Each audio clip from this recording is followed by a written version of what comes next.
this moment, only in my dreams.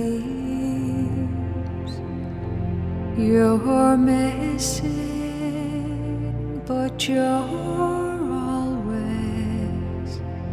a heartbeat from me.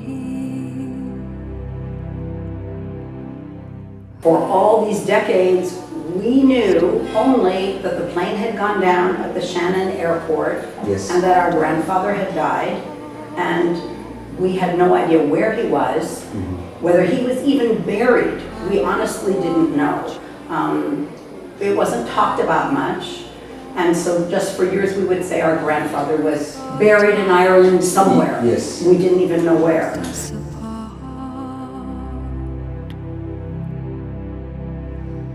Is there a way I can find you?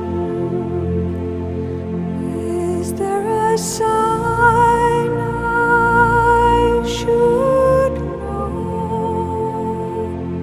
Is there a road I could follow to bring you back home?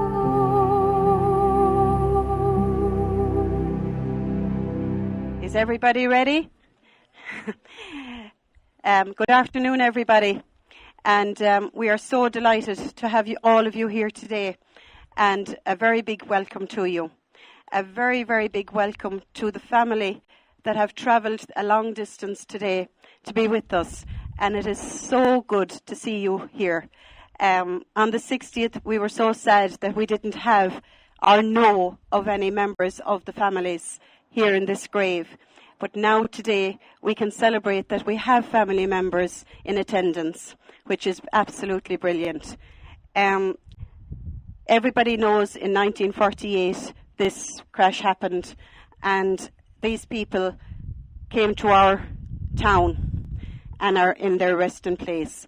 So the service today is to commemorate all these people, and to know that the Ennis people have not forgotten them. I'm really going to be very short now. I'm not used to this, but Flann and myself are really happy that everything has worked out for us today, and hopefully the weather now will be obliging, which will make it all. So I'll hand you over now to Father Tom Hogan, who's going to, and Bob Hanna, who is going to officiate the service. So we're going to begin by naming the deceased, and names are so important. Or the name that each of us carry, no matter how many in the crowd, when you hear your name called, automatically you turn because you think that someone is looking for you. So our names are part of our identity and part of the story. So we're going to name those who have passed and whose memory 70 years on is being kept this day. So the Mayor of Clare, Tom McNamara, is going to begin the list. Thanks, Tom. Ken Bahadur Jamsid Sarabji Gama, Jacob Farhat, DeWitt Greer, George Henderson, Agnes Henderson, Bruce K. Henderson, Giuseppe Langandi, Giuseppe Lana, Robert L. Minard, and Sarah G. Kanya. Councillor Clare Colleran Malloy will continue the listing. Thank you, Father. Fenton Millibank, Roger Mournier, Carlo Murator, Luigi Pastore, William Peters Jr., Mumtaz Shanawaz, Jakub Sunara, Mary Louise Thompson, Antonio Valia, and Sir Homa Mehta. And the names correspond to those that are marked on the gravestone. So the final selection of names Frank C. Jackal, Carlton M. Hinson Jr., Everett C. Wallace, Hector R. LeBlanc, Stanley J. Frank, Albert Grattel, James V. Sexton, Bruce J. Nevers, John J. Hoffmeyer, and Bernadine Mary Feller. The names represent 7 nations, and each of those nations we're now going to mark by placing the flags of the nations on the table in the grave area. So can I call on Bernadine Feller Maguire to present the flag of America?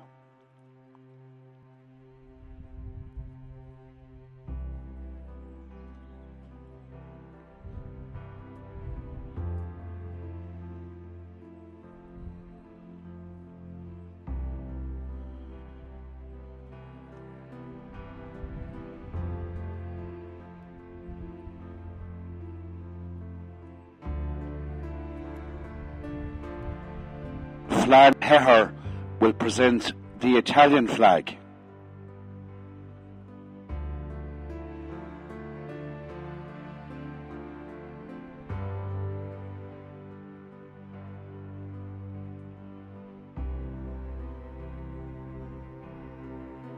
Canon Bob Hanna will present the Pakistani flag.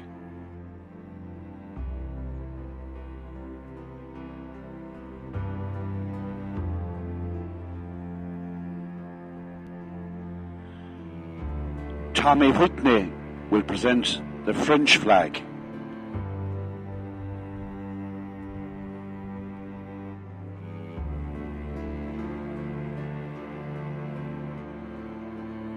Tony Cassidy will present the Indian flag.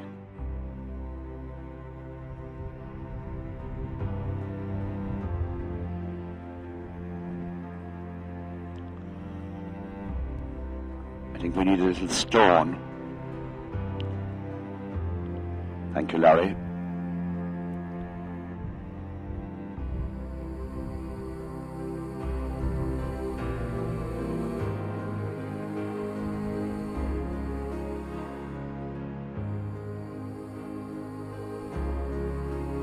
Councillor Tom McNamara presents the Palestinian flag.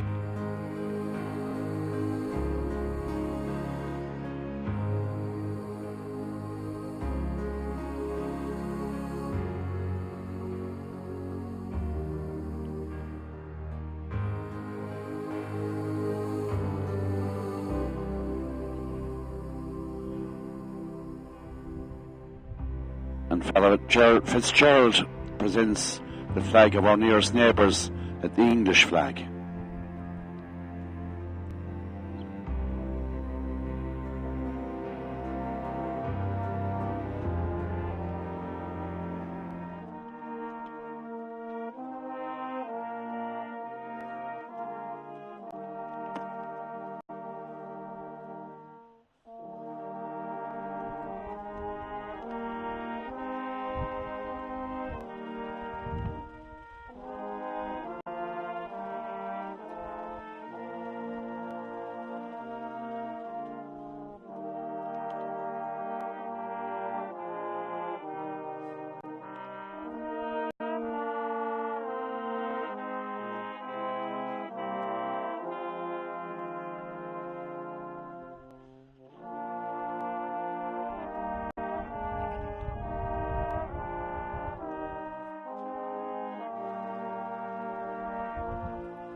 For everything there is a season, and a time for every matter under heaven.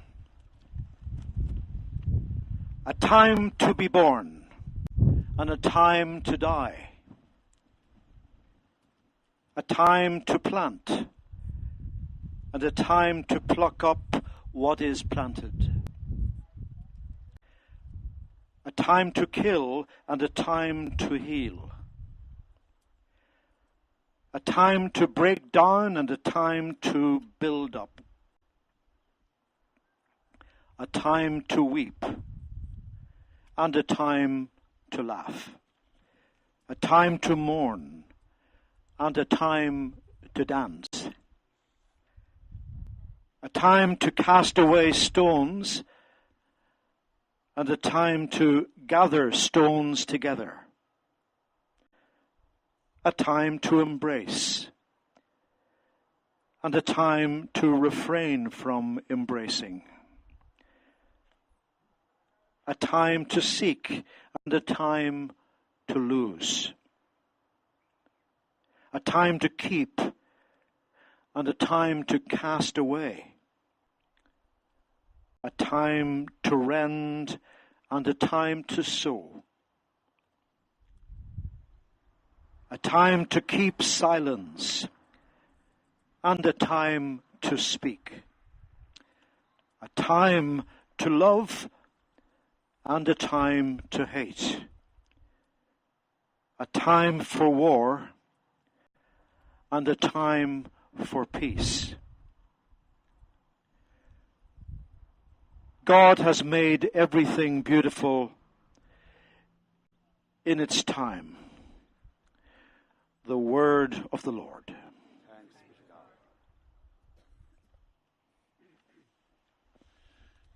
The place that we have gathered today is called Drumcliff, and from the tradition it means the little hillside or mound of the Wattles.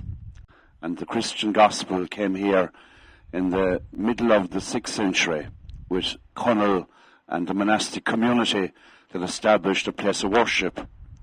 So for almost 1,500 years, the Christian story has been remembered here. And part of that story is that sense of the Lord being our shepherd. So we'll pray Psalm 23, the Lord is my shepherd, together. The Lord is my shepherd, there's nothing I shall want. Fresh and green are the pastures, where he gives me repose. Near restful waters he leads me to revive my drooping spirit. He guides me along the right path, he is true to his name. If I should walk in the valley of darkness, no evil will I fear. You are there with your crook and your staff, with these you give me comfort. Prepare the banquet for me in the sight of my foes. My head you have anointed with oil, my cup is overflowing. Surely goodness and kindness shall follow me all the days of my life. In the Lord's own house shall I dwell forever and ever. Paul Murphy, Mayor of Ennis District, is to be the first to address us.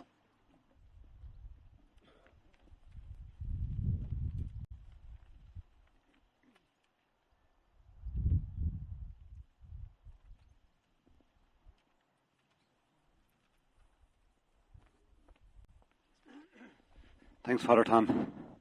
Ladies and gentlemen, just on behalf of the town of Ennis and the people of Ennis, I'd like to thank everybody associated with the service here today, Father Tom and Bob Hannah, to Flann and Bella in particular for the work that they put in continuously in maintaining the grave and keeping it presentable. It's important that we remember these people whose lives were unfortunately lost 70 years ago. So on behalf of everybody, I'd like to thank you. Ar yishiv gareva ahanam dilish. Thank you. Jeffrey Gannon represents the families of the deceased. Jeffrey was with us a number of years ago, and he had very kind words to reflect on about how the place of his loved ones was maintained and kept. And as I said to him a few minutes ago, they haven't gone out of date. Thank you. Thank you very much, and good afternoon, Reverend Father Tom Hogan, Father Bob Hanna, Mayor of County Clare Tom McNamara, Mayor of the town of Ennis Paul Murphy, Councillor Clare Colleran Malloy, and Minister Pat Breen, and all other distinguished officials and guests here today. We thank you for joining us on this somber yet in some ways celebratory occasion. On behalf of the families of the 30 people who perished 70 years ago today, I'm privileged to be here along with 7 members of my extended family, most of us grandchildren and great-grandchildren of the late Jacob Ziada Farhad. Also here today is the niece of flight attendant Bernadine Marie Feller, and she's sitting with us here. Every family has their own story in connection with the tragedy of April 15th, 1948, and for most of the past 7 decades, for our family, the events of that fateful flight were largely a mystery to us. The details of the tragedy, the services and burial that followed were not readily or easily communicated to families in lands far away or to the second and third generations, such as us. Looking at the photos from that day and being here today reveal the kindness and respect that the authorities and the people of this fine and noble community gave to 30 souls who are buried in this sacred ground. The Clipper Empress of the Skies was a tragedy for each and every family.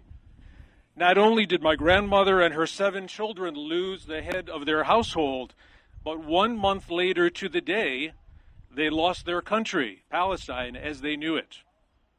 Along with war came immigration to the United States and finally settling into new lives, marriage, and raising their own families. Time marches onward. This memorial, this grave site, represents our shared history with the people of Ennis and County Clare, to learn so many decades later that our loved ones' eternal resting place was looked after by so many of you, and in particular Bella and Flan here, for so many years, warms our hearts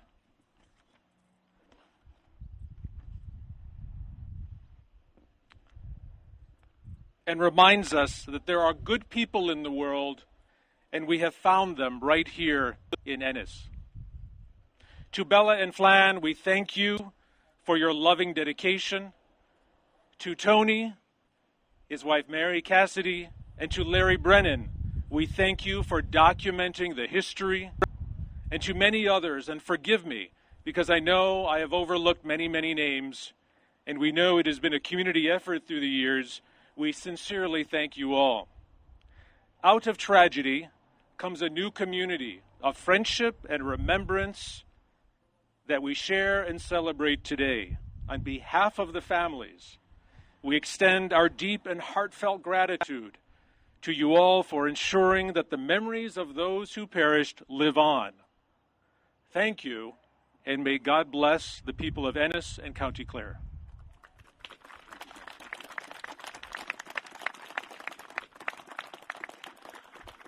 So lastly now, Tony Cassidy, author of The Empress of the Skies, has some words of reflection and remembrance.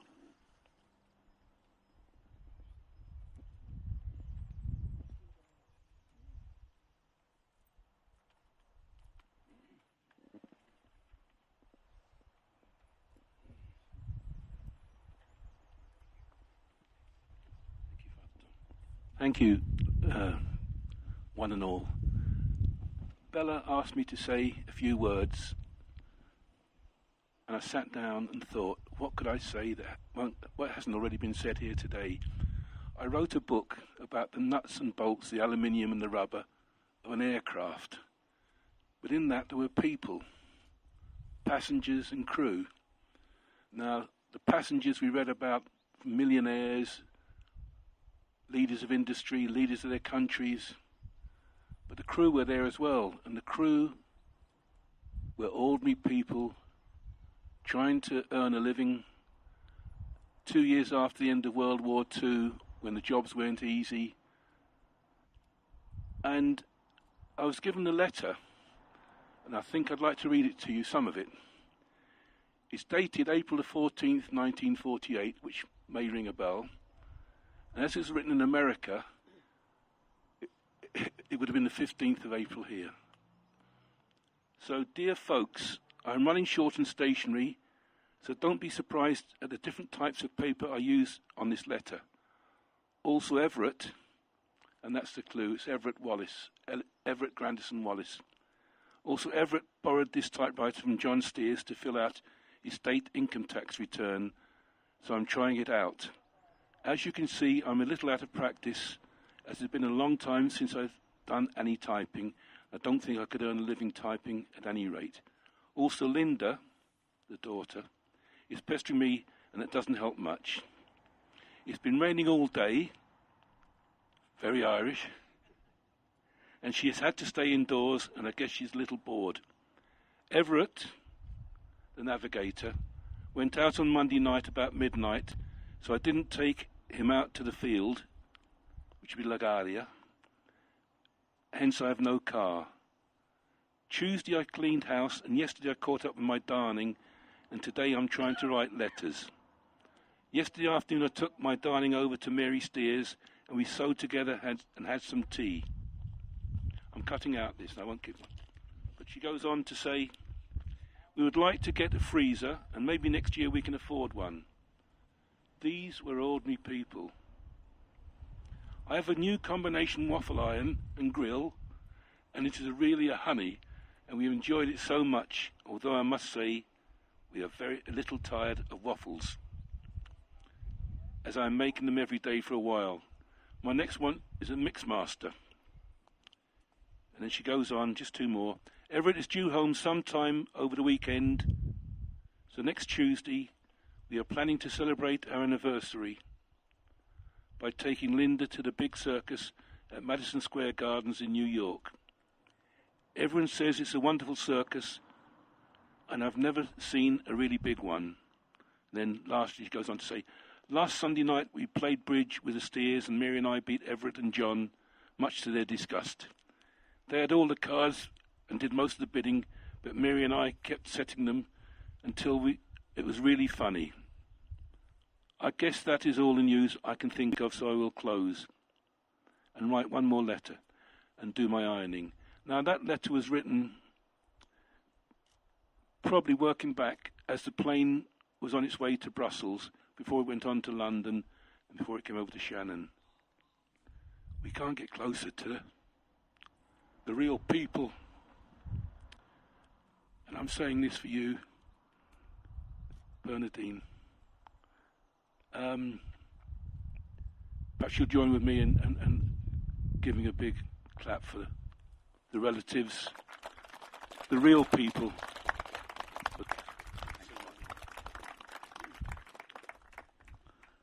Thank you, Tony. So the final part of our remembrance gathering is the presenting of the wreaths, and we have 3 wreaths. The first wreath will be presented and laid by the Mayor of Innis District, Paul Murphy.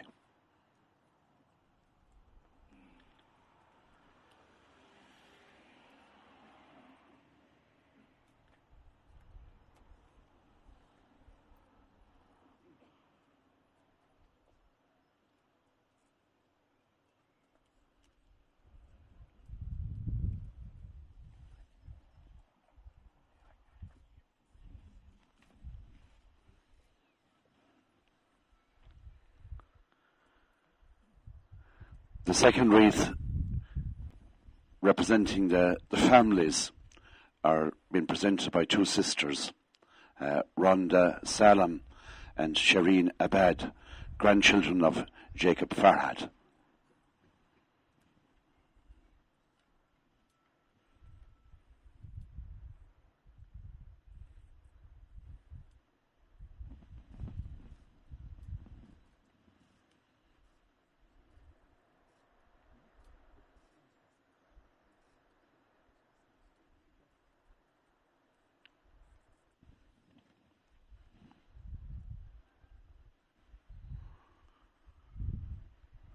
there's an inscription stone on the right of the grave here. It says, voluntarily maintained by the members of the airport police and fire service, and they are into Shannon, 1993.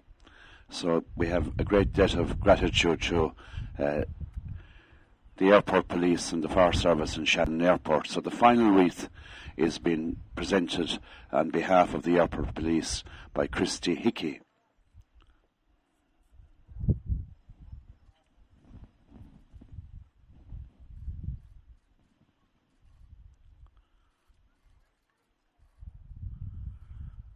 And with that then, the brass band are going to play for us the last post.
Thanks very much, lads. Could I get a round of applause for that, please? It just gets to me every time I hear it. Thanks very much. We're almost finished now, lads, and just to have to go, before we go, we have to say a few thank yous, and I would like to mention Father Tom, because we know exactly the hard work he put into preparing this service today, and of course everything Father does is to the utmost professionalism, and he carried out his duty as normal to us. But an absolute pleasure to have him here today officiating. And also sincere thanks to Reverend Bob Hanna. They're like Ant and Dick now, these two. They're getting so famous, but you know, they're great. They gel well together and they get on marvellously. It's lovely always to see them together, I think, you know. We have to thank our sponsors, because we wouldn't be here really on a forum similar to 10 years ago. It was the Urban Council then, it's the Clare County Council now. They sponsored us. Their Shannon Airport Group sponsored us. And also Clare Roots Society came on board with sponsorship, which enabled us to be able to present this today and to get through this remarkable anniversary again. As Bella mentioned there, 10 years ago when we done this, I remember we had a scorching day. It was unbelievable weather. And we just felt there was a void missing, because I failed to make any contact with a relative connected to the thing. I think my 2 emails are still up there in cyberspace. But thank God, through Clare Rose and Tony Cassidy, the contact was eventually made. And today, for me, is a more complete service now that we actually have relatives here. And to meet him last night and talk to him was unbelievable. But to see him here today and watch him taking the service is just mind-blowing for us. Thank you so much for coming over. At such short notice, I believe. Thank you very much, lads.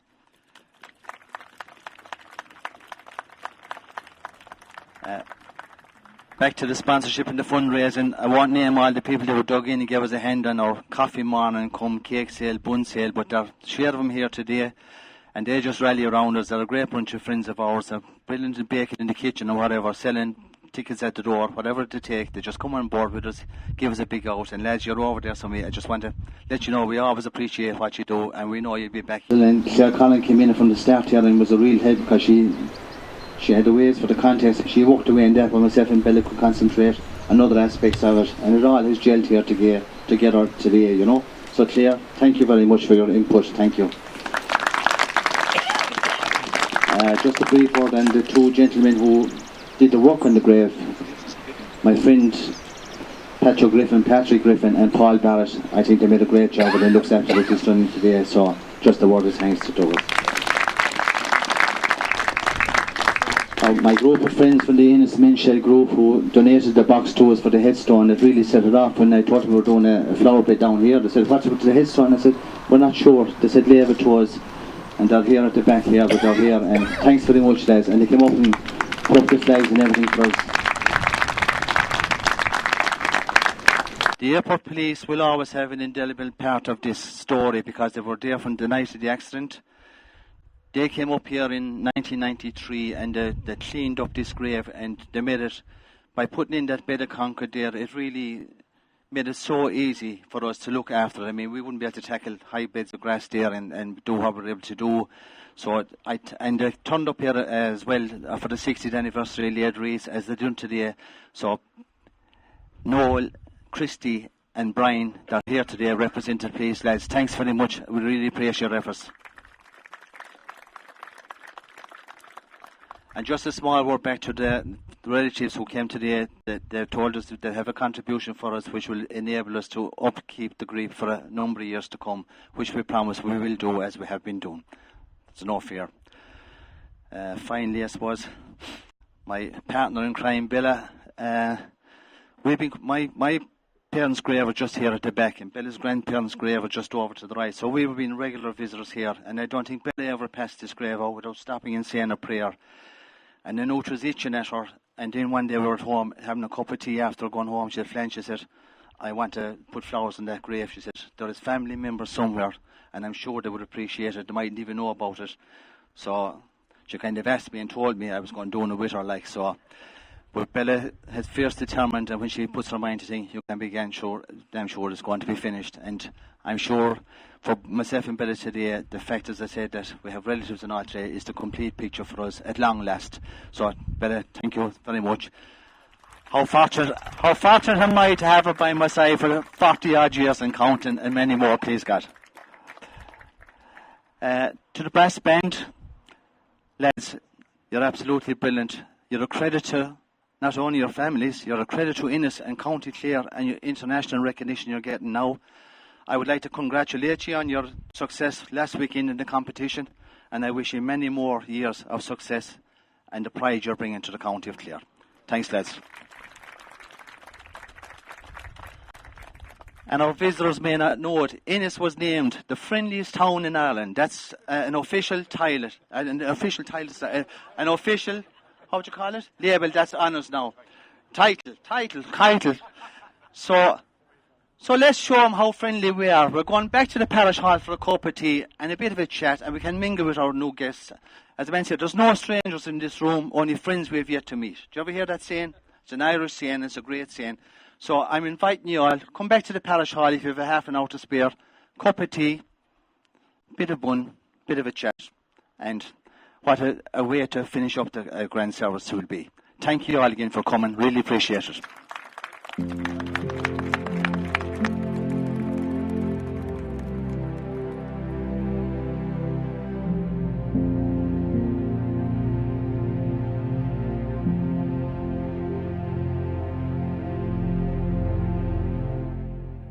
Where are you this moment?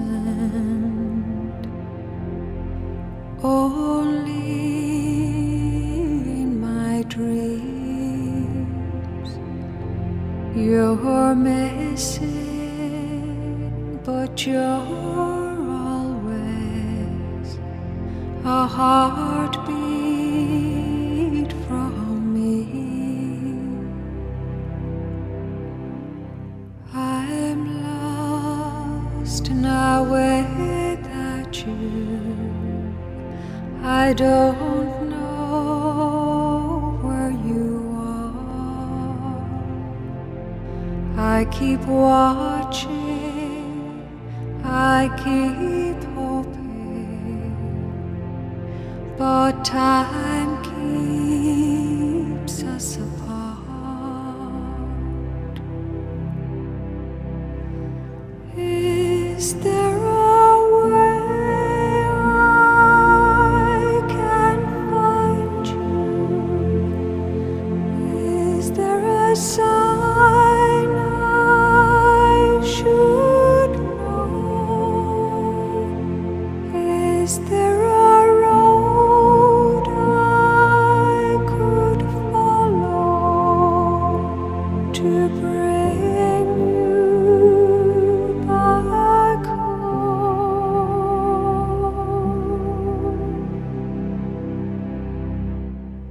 Winter lies before me. Now you're so far away. In the darkness of my dreaming, the light of you will stay. If I could be close beside you, if I could be where you are,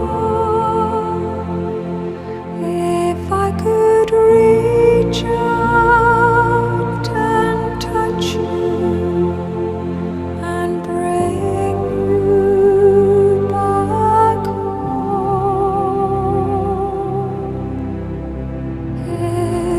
Is there a way I can find you? Is there a sign I should know? Is there a road I could follow to bring you back home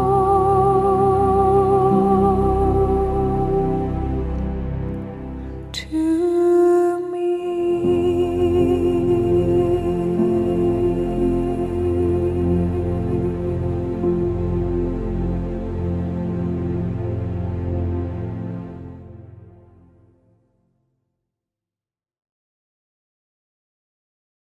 We were, myself and Bella, you know, were doing flowers above in that grave this year. The anniversary time, Christmas time, and the Easter time. And then this day we went up and we found a photograph of Bernadine and Clare, which we found out after that was yourself that left that photograph. Yes, I did. So what was the background to you finding where the grave was? And because I believe for a long number of years you just did not know. Well, I knew that she was, that the crash had happened at Shannon. Yes. And, but I always thought that she was buried right there at the airport. I Of mean, course. my father said, oh, she died at Shannon and the grave's there. Well, that's what I assumed. Yes. But then in 2005, my husband and I decided to make a trip to Ireland, and I said to him, well, I want to find my Aunt Bernadine's grave. And so I said, well, I'm going to do some research on this before we go over there, because I don't want to, I want to know where it is. So I found her obituary, and in the obituary it said she was buried at Cliff Cemetery Oh, at very good. Ennis. And so when we came over here, we came to Ennis, but then to find the Cliff Cemetery was not easy. Yes. So we were driving around trying to find it, and we stopped at a house and asked somebody how to find it, and they told us, so that's how we went over there and we found it. And I had bought a flowering plant, and I had a picture of my aunt that I had laminated, and I attached it to the plant, and then I left it on her grave. And you know, I assumed it would someone come along and throw it out. I didn't expect it to. So then when Tony came out with his book, yes, and he said that a mysterious visitor had been leaving a picture of her, yes, and I wondered who could that be, and then I realized, oh, it's me. it's yourself, yeah. But then I understand later that I was amazed to find out that picture had been framed and preserved, and, yes, and I found out later it was you and Bella. Yeah, I think I wasn't there too long when we saw it there, you know, because we've been regular visits to our own graves there as well, you know. So we took it home straight away while it was still in good condition, and we scanned it on the computer. So we always kept an eye on it after that, and when we saw it starting to, when the weather started hitting the quality of it, we used to take it home and print out another off the computer and put it back up, you know. So we wanted to keep her memory very much alive, you know. Well, I really appreciate you doing Yeah. that, because it's so nice to know And that as she's not forgotten. No, and as I said, we decided to mark the 60th anniversary 10 years ago, and of course I would have had the wherewithal to try and even locate relatives, you know, connected. Myself saying they have to be over there somewhere, you know, there has to be relatives. But I sent a couple of emails after the States, and as I said, they're probably still up there in Skyper's base somewhere. We just didn't work out, you know, and even though the service was lovely on the day, similar now today. Now today with family, of course, which made it very special, and we also had a brass band that we didn't have 10 years ago. But myself and Bella felt 10 years ago it wasn't complete. You know, even though it was lovely and everybody was saying, God, that was a lovely service, to us it still wasn't complete because we hadn't made the connection we were trying to make, you know. But thank God now, I know it took 10 more years. We said 10 years ago we would mark it again in the 70th, you know. And we said that 10 years ago we were determined to do it, you know. And we said we might get a break, and we did get the break with Tony's book. You know, That's how yes. I found out about all Yes. of this going on was Tony's book. Yeah. And he made an attempt to contact the local newspaper from, Yes. from the hometown where my aunt grew up and where I grew up. Okay, yes. And that Yeah. they somehow they put me in touch with Tony. So Very good, yeah. And Tony's heart is as big as a lion anyway, you know. He wasn't going to give up on this, and I think he's only completed a kind of extended version of the book now. Today, Tommy has finally decided he has enough finally done, done. like, you know. And it must have been very tough that the families could be, that the victims were later brought home to be buried in their yes, local, you know. It must be very tough, like, you know. It was I'm sure it was very tough for It was very hard to deal with you losing a loved one anyways, but not being able to come and visit out there and do flowers whenever, you know, that you get to spend a few minutes with that person. It must have been extremely, extremely hard down the years, you know. It was very, very hard on my grandparents and my Yes, father. I'm sure. And I'm so glad that I was able to come here today and represent them. Yes, it was lovely, you know. And Bernadine had two brothers, hadn't she? Yes. Yeah, and one of them was obviously your dad, obviously. One was my father, Yes. and then their brother, Bob, he was a pilot, flew a B-17 in World War II. All right, okay. So, I thought today that you could actually partake in the service was something special, you know. And it was just now from myself and Bella's point of view, you know, afterwards I said, we're complete now, you know, we feel that we got what we always wanted. Families here and taking part in it, you know, it's just more for you than ourselves, you know what I mean? Oh, yeah. So do you see yourself coming back to us again? Well, I'd like to. Yes. Will you be having one for the 75th anniversary? Well, I don't know, will we go 75, but we definitely will be going 80, we're still 80. around, yeah, we'll definitely. Okay, 80. I think, you see, we're, talk to Father Tom about it, because you're giving a contribution there now, which might, I wouldn't like to, you see, 10 years, the council in the airport place will probably stick by you every 10 years for the funding, you know, the sponsorship, like. I don't know if it's drawn off from every 5 years kind of way, you know. But having said that now, the book is open on that, you know. And for other victims now, for photographs, we're thinking we've got one more photograph since now from Jeffrey and the two girls, and we're hoping to get a nameplate, put it on the grave, put the photograph on the nameplate, and if more photos come through, they'll add on to that nameplate, you know. So something down the line, if more photos come through, we'll do that for the rest. Okay. So just to say again, thanks very much for coming today. It was so sweet of you, and I know it was bittersweet. You know, it was very mixed emotions, I'm sure. It was very emotional for me, yes. Even though I never met my aunt because I was born after she died. I feel like I knew her. I felt close to her because I was named after her. I grew up in the same house and the same farm that she did. I saw all the grief that my father and my grandparents went through. I saw what the grief did to them. The effect on them, yes. And my father, he lived to be 88, but every time we would talk about his sister, he would cry because it was such a tragedy. And he told me when she died, it was in April, and on the farm, that's a busy time. Yes. But he said his parents were so distraught. but they were just paralyzed with grief. They couldn't do anything. And he said, my dad said he had to get on the tractor and go out and plant the crops. And, yes. And he said he would just get on the tractor and he'd drive and he'd cry. He said it was just so sad. So yeah. So I'm so thankful that you and Bella have taken care of the grave all these years. I'm so thankful to know that people still care, still remember. Yeah. And I'm proud that I could represent my father and my grandparents to be here today. We're delighted you were willing to do it and be able to do it. It was fantastic. Thanks very much. Thank you. In 2000, I believe 8, our sister, Susan, who at the time was a foreign service officer in Saudi Arabia, was at an official dinner. And she happened to be seated next to your ambassador of Ireland to Saudi Arabia. And they were talking, and he was familiar with the Middle East, with Palestine, and she said, well, I'd really like to come visit Ireland one day, specifically to Shannon. And he said, really, why Shannon? And she told him about the plane crash.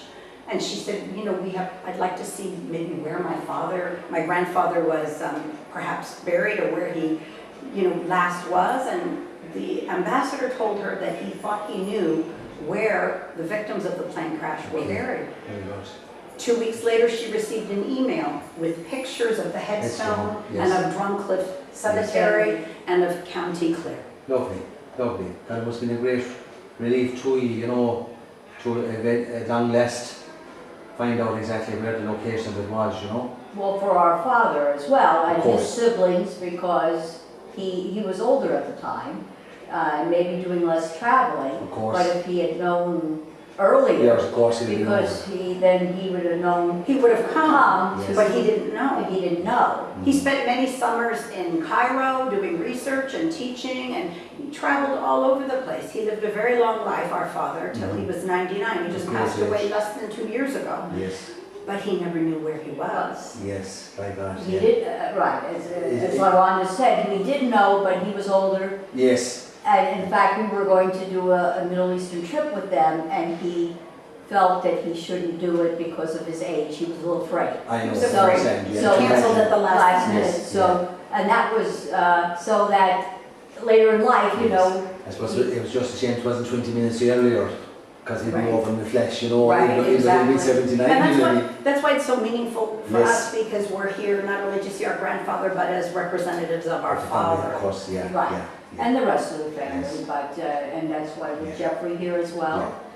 You must have found that very kind of mixed emotions today, I suppose, that service today. Today, just to some extent, it was very moving. Yes, It was very well done. It was so moving that, I really had to keep myself from crying at times, but it was very lovely. Very lovely, lovely. and having the music and the local, what I'm amazed at is having the local people who have no connection to these people. Yes. Who show up to show the respect. Yes. I think that's very moving too, as well.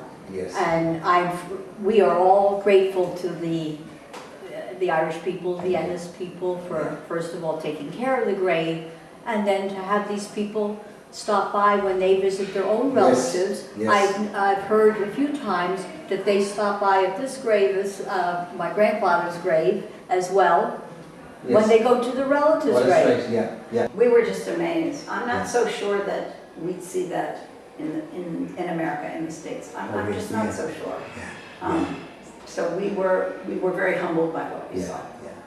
Having Tony's book too is nice. I'm a librarian, and some of my colleagues at work are very much into genealogy, and they printed out some documents. I gave them my grandfather's names. They would give me documents of my aunt's birth certificate, of voyage of the names of people on voyages coming to the United States, and things like that. They have accesses to databases for that, and so this whole thing came full circle, having that Tony wrote something that because Clare Society, that's what they're about. They're about the genealogy, and they're showing hundreds of people how to do their own family trees. So we hope to see, just said, we hope to see you back in Ireland soon. Well, in Arabic we say, Inshallah, God willing. God willing, yeah. Inshallah. It would be lovely to see you again. We would love to be here. Yeah, and thank you so much. Thank you so very much. We do it twice in the Middle East. What do you? Okay. I should have Yes, moved over thank you. there. He's the only one who does it 3 times, no? Some do. Some do. 1, 2, 3.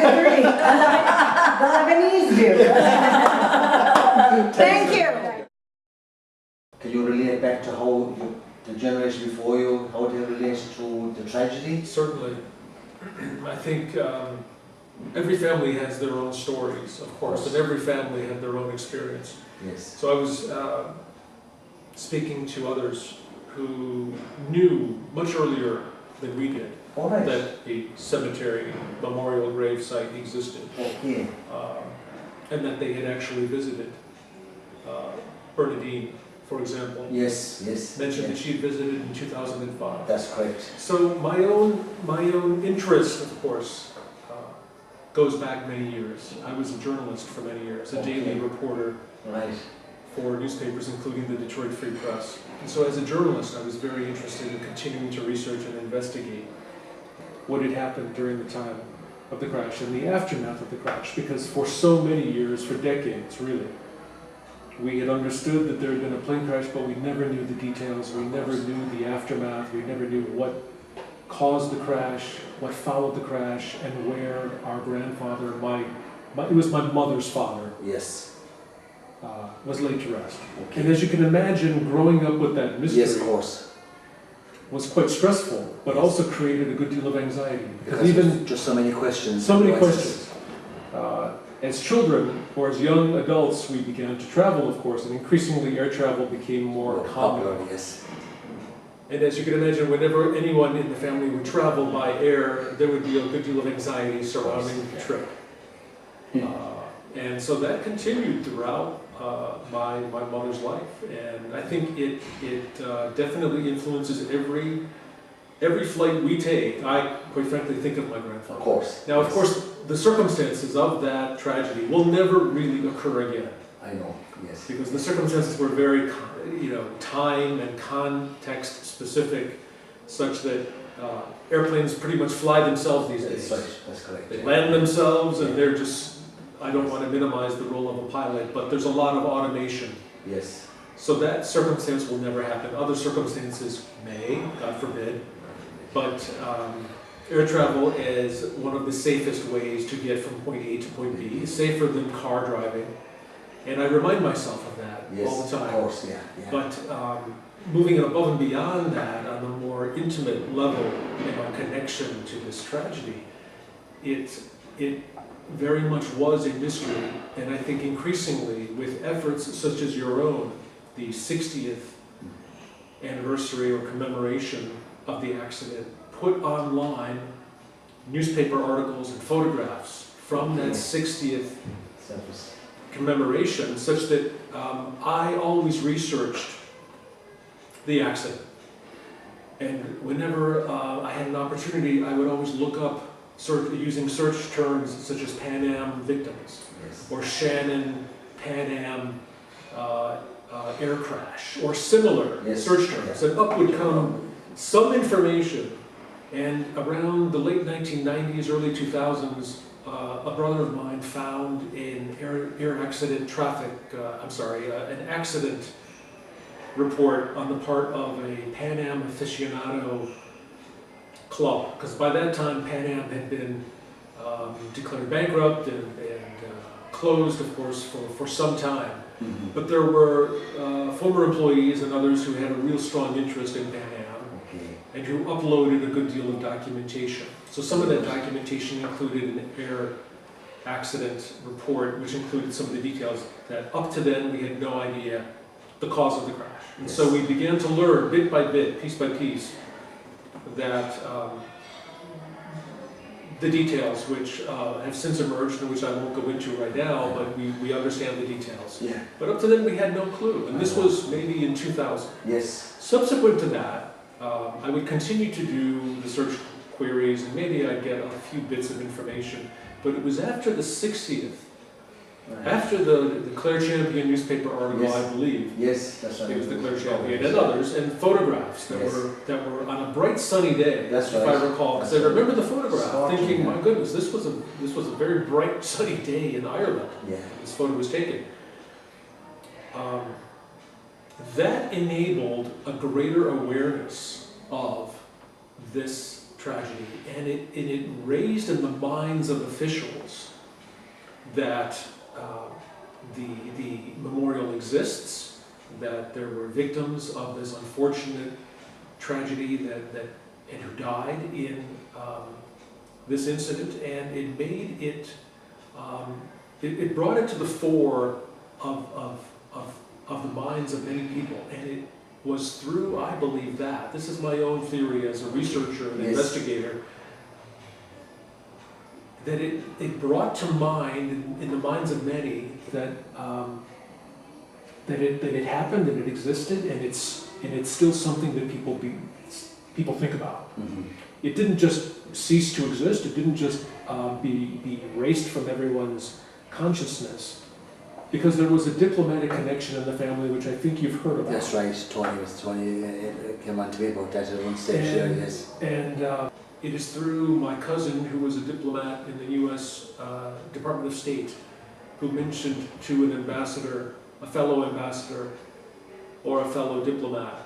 The Irish ambassador, was the individual to whom my cousin related the story of our grandfather's death in Shannon, and he apparently said, and this is secondhand. I know. He apparently said, I know exactly what you're talking about, and I know exactly where it is. And subsequent to that conversation, we received confirmation of Drumcliff. Brilliant. Yeah. And that the grave existed all along. Yes. And that they'd been looked after all along. It was after that that, similarly, with the Clare Champion newspaper articles and the various other news pieces about the 60th, that, along with the diplomatic confirmation, okay, yes, that a gravesite always existed, right, yes, cleared up a tremendous amount of mystery in our family history. Yes. That for the first time in 60-some years, we had some confirmation that our grandfather had a grave, and that grave was in Drumcliff in Ennis, Ireland. Now, subsequent to that, there were still lots and lots of details missing. Of course there was, yeah, but at least you had something to go on now. Anyway. That's right. Yeah. And knowing that it was in County Clare, I reached out to the County Clare Library. Oh yes, yes. And I was put into contact, ultimately, through the good thinking of individuals at the library. Because they could have easily just ignored my query. They're brilliant over there. Peter and can't think of the other lads. Is it Patrick? Yeah, I think so. But they're absolutely brilliant, because I've been over there, I've done a couple of books since. Yeah. And I'd seen people coming from Australia, America, Canada, and they say, we have got a query. Well, they would bend you over backwards for them. Right. You know, that's just the way they're absolutely brilliant. And so I was placed into contact with Larry Brennan of course. from Clare Woods. Yeah. Larry Brennan then put me into contact with Tony Cassidy.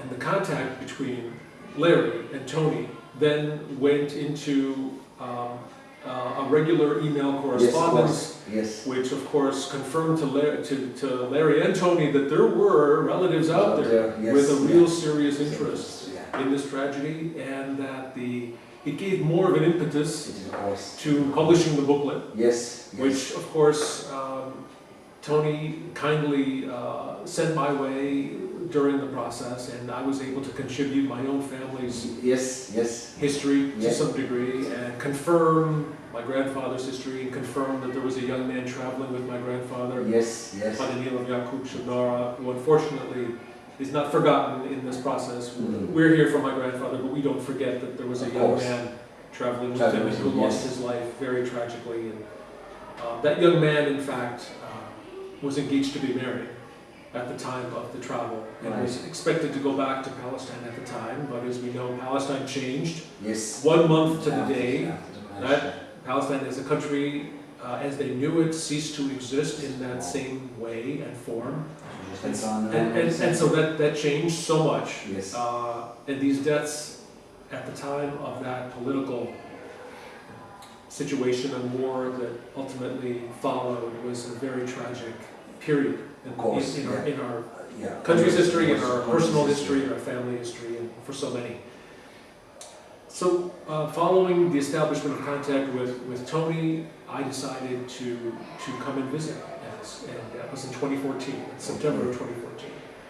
And that, of course, was a very, very important trip for me. It was extremely important in the same way that this trip was extremely important.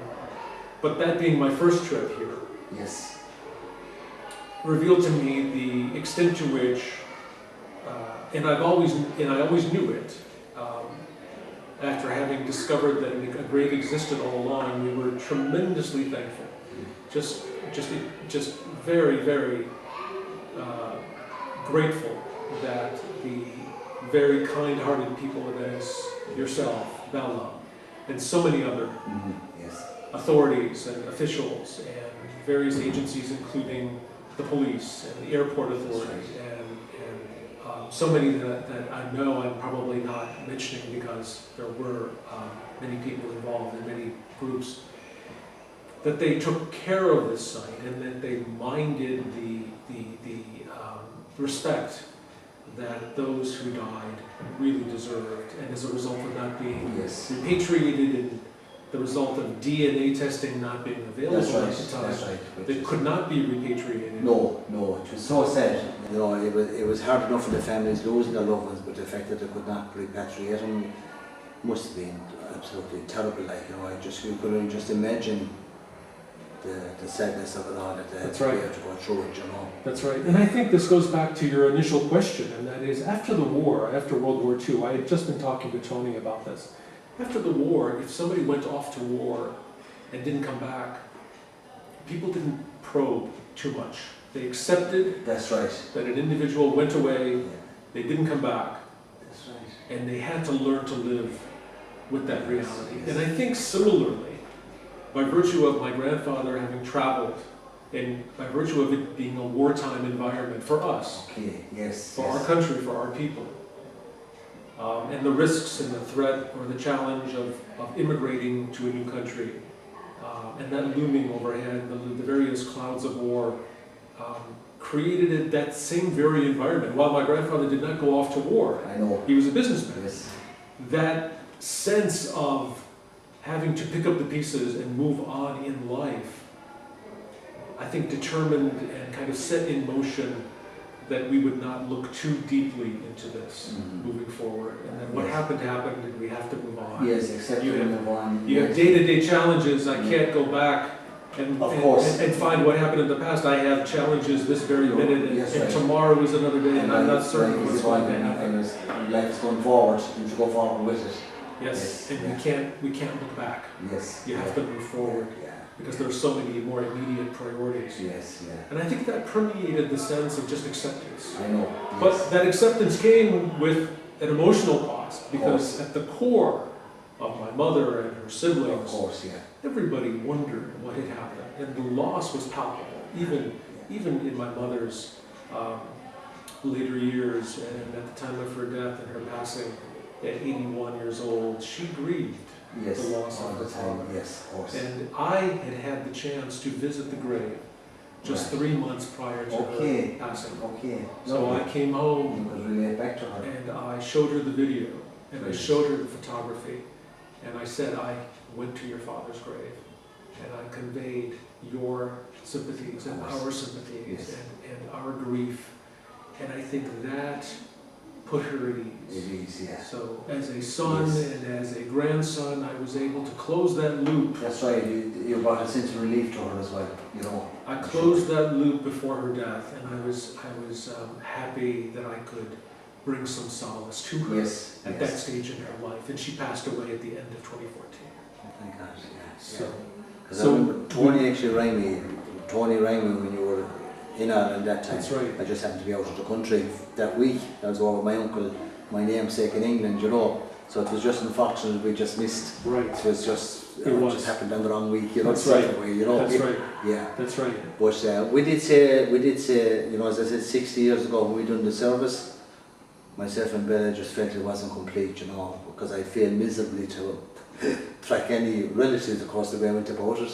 I never find anybody, but you know, and we just felt out between ourselves, you know, we said, you know, we were missing a relationship there, you know, and we said at the time, we will be back for the 70th, you know, and we just never believed what would transpire in those 10 years. Right. That, and we got the complete picture and the complete satisfaction for us today that to meet you last night was wonderful, but to have you partaken today in the service was mind-blowing for us, you know. It was indeed, yeah, for us yeah. and for, yes. for I as well. Yes. The idea that I could actually be speaking on behalf of yes. families, and particularly on behalf of my own family and our experience in connection with this memorial site was and is definitely a life experience yes. for me.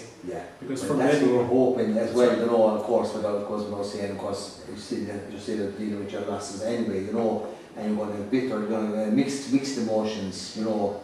And Bernadine said it was like she was going to her aunt's funeral. That's right. Do you know what I mean? Precisely. Yes, and I think we felt that way yes, as well. And that yeah. we never had an opportunity to mourn of course, our loss. That's right. Our that's grandfather. Right. We never had an opportunity to eulogize him. We never said goodbye. We never resolved the loss the yes. way you normally do of course. in the grieving process. That's right. That's right. And yeah. I think today was yeah. that chance. Yeah, it was like a closure to some degree, wasn't it, Jeffrey? You know what I mean? Yeah. Correct. In many respects it was. Yes. In many respects the first trip I made in 2014 was. Yeah. But this, of course, was more of a community yes. event in that we all came together. And as I mentioned in my remarks, it is a somber day, but it's also a celebration of the fact that we as a community have come together as a result of this tragedy. That's right. Yeah. And I must also say that if you look back into the tragedy and the chain of events that were set in motion as a result of it, I wouldn't be in existence. And we wouldn't be here but for the fact that that tragedy occurred. It occurred here. And life events as a result of that tragedy brought forth families and his grandchildren and great-grandchildren and great-great-grandchildren and yes. hundreds of descendants wow. yeah. Emerge yes. from his marriage to my grandmother. Of course. And we are all impacted in some way, and our lives were shaped for sure by the events of that fateful night, April 15th, 1948. But Tony, Jeffrey, it was a pleasure to meet you last night.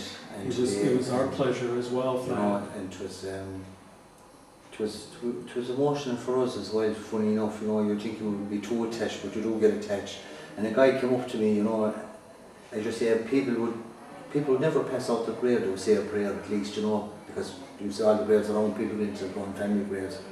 And then we said, Martin, a friend of mine up there today, and he said, Fanny said, you know, I never passed it. If there was a dental and cocking up with some corn, I'd pull it, he said. I'd say a prayer, I'd pull the dental, like, you know, so they're all little bits and pieces, you know. Right. But he said, what you doing all the pots? I said, the flower bed looks nicer. It does actually. He said, I think it's a better job, you know. Completely. Yeah, it just totally transformed it, completely. You know. It looks modern. Yes, it does. It looks clean and modern. And the fresh. fact that the headstone is still there, the original headstone, I think it's important to hold on to that, like, you know. I agree. I think it is, you know. I agree. So do you see yourself coming back again at some stage? stage? I do. I promised my wife and 2 children that I would bring them back. They wanted to be here today. Lovely. But unfortunately school schedules yes, and other vacation schedules get in the way. Okay. And hopefully we'll come back in the summertime and enjoy the cliffs, the castle sightseeing. Yes, we've got some of the best in the country here in our country, small and all, it says we're lucky. That's right, you know? that's right. No, we'll definitely be back. It may be a little bit of time. Yes, of course. But I definitely well, so we'll keep in touch with the email anyway. Absolutely. And absolutely. Say any photos or whatever comes through, we'll be banging on to you. You know, I've given this a lot of thought, and a part of our history resides here. Yes. Our blood is in the sacred ground of the town of Venice. And Mary, Cassidy, and Tony have been such tremendous people. Yes. And they've reminded me, they've said, our relatives are in the same ground. Yes, of course. We are connected. So there's a bond. We are connected, and that connection will be forever. Yeah. So we very much feel a very close connection to the people of Venice and the town of Venice. Okay, Tony. Jeffrey, thank you. My pleasure. Thank you Yes, for thank all you. you Not and at all. Bella have done. Not at all. It's tremendous. It Thank really you. is Thank you tremendous. very much. Thank you. You're welcome. It's around 2003 when you. It's a good 15 years since you first started putting flowers It is, to the grave, yes. right? Yeah. So. Yeah. Just from passing up and seeing the grave run down. Yeah. And we decided that we would start looking after it. So we kind of stemmed off from there, and at kind of Christmas and Easter and all those occasions, and the anniversary, we put flowers, and then we started cleaning it. And then coming towards the 10th and the 60th anniversary, we decided to give it an overhaul. So we looked for funding, and we got funding from the Urban Council and Erin. Yeah, and we got the headstone redone, and we placed a load of pots on the grave that time. Yeah, and in January give it a good clean up, and then we had the service for the 60th, which much the same as today. Everybody attended it, and Father Tom Hogan visited that service as well, and with the airport police and ourselves, and about 60. There was about 60 there and for that part of it. And since then we've been looking after it the same as we had started, putting fresh flowers, wreaths at Christmas, and so on and so forth. And then we started planning the 70th. So the 70th, much the same, we got funding from the council, we got funding from from Shannon, Shannon Airport and Clare Road Society. And who else did we get? Oh yes, I held a coffee morning then to make up the balance, so that was fine. And the service then was today, and everything. Of course, this year, this service course was so special because this time we had federal elections over, which we didn't have for That's the 60s. right. Yeah. We had how many was it? 11 altogether, was it? That was there today. 11 travelled from the States today for us, so it was really extra special today for us. And we made some nice friends and family that were really appreciating, and now they have donated some money to fund the upkeep of the grave, which is brilliant, and we'll be able to do 1 or 2 jobs that need to be done on it, so all is good. Again, without our sponsors, this wouldn't have been possible. Clare Roads, Clare County Council, the Shannon Airport crew, and the relatives themselves who made a significant contribution for the upkeep of the grave for the coming years. It wouldn't have been possible without them, and the support of the people in Innes. Thanks to everyone.